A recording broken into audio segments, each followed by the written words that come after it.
Bom dia, pessoal do Ciclo 3, bom dia a todos, espero que vocês estejam bem, né? Mais uma aula aqui.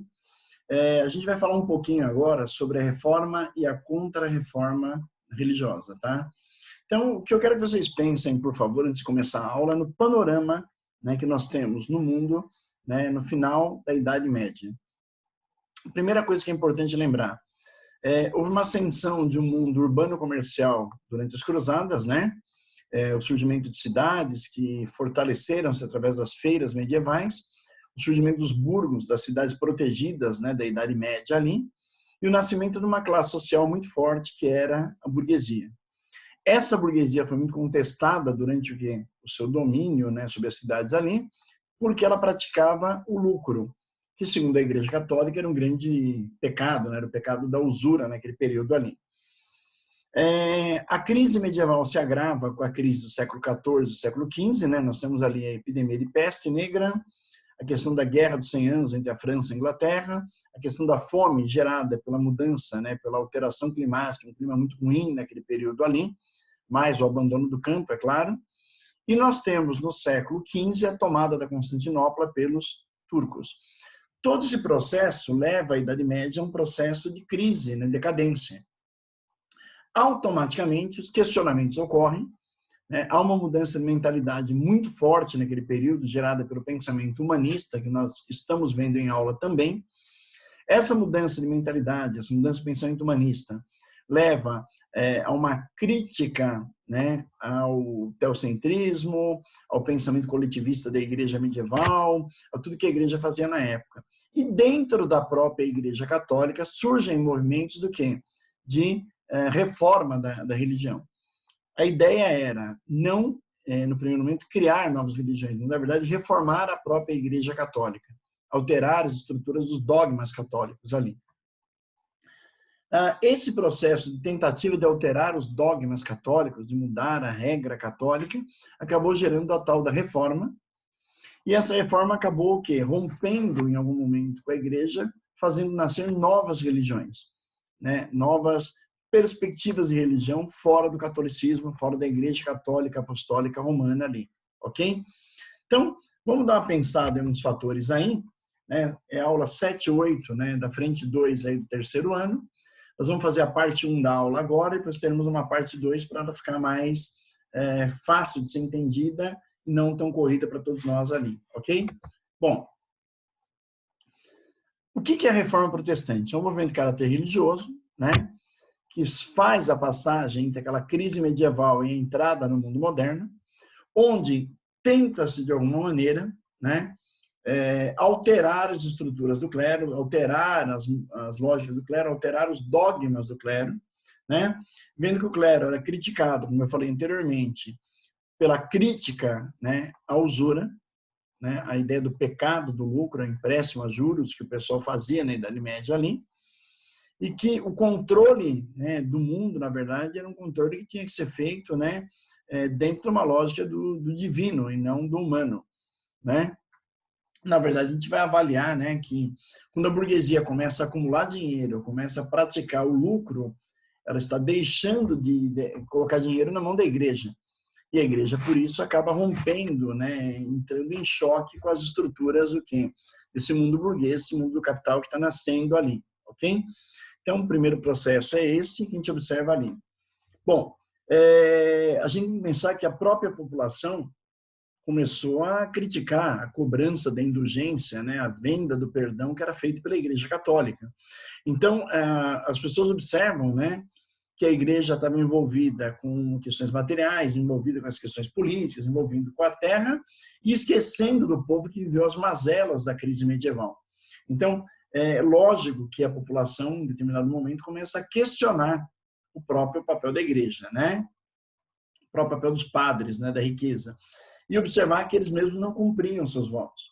Então, há uma crítica à indulgência, à venda do perdão, há uma crítica à simonia, que era o comércio de relíquias, comércio de cargos na igreja, e ao nicolaísmo, aquele desregramento que a igreja tinha, que a igreja cobrava do povo, mas ela mesma não fazia, ela mesma não cumpria, né, naquele momento. Bom, a gente percebe que começam a haver críticas ao catolicismo já no século XVIII, né? A gente pode pegar o movimento dos cátaros, né, no sul da França, né, que eles faziam a sua crença religiosa separada dos ditames, das regras da Igreja Católica, né, tinha uma visão própria da religião, tinha uma própria visão da fé, né, e contestavam, criticavam a postura dos líderes do clero. Então, os cátaros, né, dentro da França, são o primeiro movimento de crítica à Igreja, uma tentativa de fazer a religião sem seguir a lógica do quem? Do alto clero, do clero da Igreja Católica que dominava naquele período ali. Bom, no século XIII, a gente percebe, né, que a Igreja combaterá esse tipo de ação, né, acusará os indivíduos inimigos da Igreja de serem infiéis, de serem suspeitos de bruxaria, de práticas de feitiçaria, aquela coisa e tal. E põe em jogo, em uso, o Tribunal da Santa Inquisição, que é um tribunal que vai o quê? Fazer o trabalho de santo ofício, reprimir, bater, matar, se for necessário, em nome de Deus, né, para garantir a força do poder religioso e manter o poder da Igreja Católica sobre a população naquele momento ali. Então, duas práticas da Igreja. Uma cruzada contra aqueles que não aceitavam os dogmas e, segundo, o uso da Inquisição como forma de repressão aos movimentos que iam contra a Igreja Católica no século XIII ali. Bom, dentro da própria Igreja, né, como eu falei, a gente vai ter críticas a ela e também fora da Igreja, críticas a essa Igreja medieval.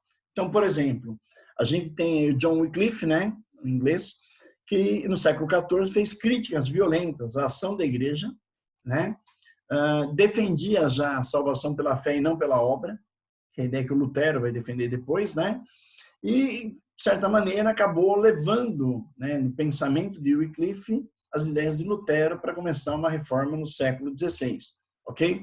Então, eu tenho que pensar que é um processo que começa lá no século XII, no Renascimento Comercial Urbano, de crítica ao mundo religioso, ao mundo do clero, às práticas da religião, atravessa o século XIII e XIV com uma repressão violenta da Igreja, ainda ali, e que no século XIV para o XV ele ganha força, né, a partir de alguns pensadores que iam contra a Igreja Católica, e aí dentro da Igreja e fora da Igreja esse pensamento começa a aparecer muito fortemente ali.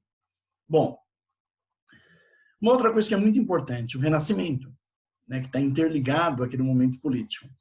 As teorias do Renascimento, como a teoria do experimentalismo de Francis Bacon, a teoria do sistema heliocêntrico, a teoria gravitacional estabelecida na época pelos astrônomos e físicos ali, como Copérnico, Galileu, Giordano Bruno e tal, eles acabam, né, de alguma maneira, tirando o poder da Igreja, fragilizando o poder da Igreja, tirando o monopólio do conhecimento dessa Igreja Católica. Então, essa quebra do monopólio acaba enfraquecendo a Igreja. Há uma crítica, né, desse mundo, né, do Renascimento, desse mundo do humanismo contra o pensamento religioso, né? E isso acaba fragilizando a Igreja para dar início a um processo de reforma religiosa ali, certo? Bom, de alguma maneira, os séculos XII, XIII, XIV e XV foram uma preparação, né, uma crítica ao movimento clerical naquele período ali. Isso vai gerar, de certa maneira, uma instabilidade dentro do clero, né? Aquilo que o clero fazia passa a ser contestado e vai dar origem ao movimento protestantista, ou seja, o protesto contra as ações da igreja, a indulgência, a simonia, o nicolaísmo e tudo que a igreja fazia naquele período ali, certo? E essa perda de poder da Igreja Católica leva a Igreja, né, a fazer algumas alterações dentro dela, tentar mudar alguma coisa dentro dela para tentar sobreviver. Tanto que se observa que a Igreja se aproxima do Renascimento como mecenas do Renascimento naquele período. Então, você percebe que há um momento de crise, né, na Igreja Católica, de uma quebra, uma ruptura na Igreja Católica ali. Bom, esse primeiro momento serve para a gente entender as posturas que são feitas, colocadas contra o quê? A Igreja. E a partir dele, a gente consegue perceber, consegue analisar, né, com certa primazia, a lógica de que a Igreja passa por um processo de quebra, de fragmentação, que vai levar a tal da reforma religiosa e depois uma ação de contra-reforma da igreja, que nós vamos ver agora na próxima aula, tá? Um abraço, daqui a pouquinho nós estamos juntos novamente.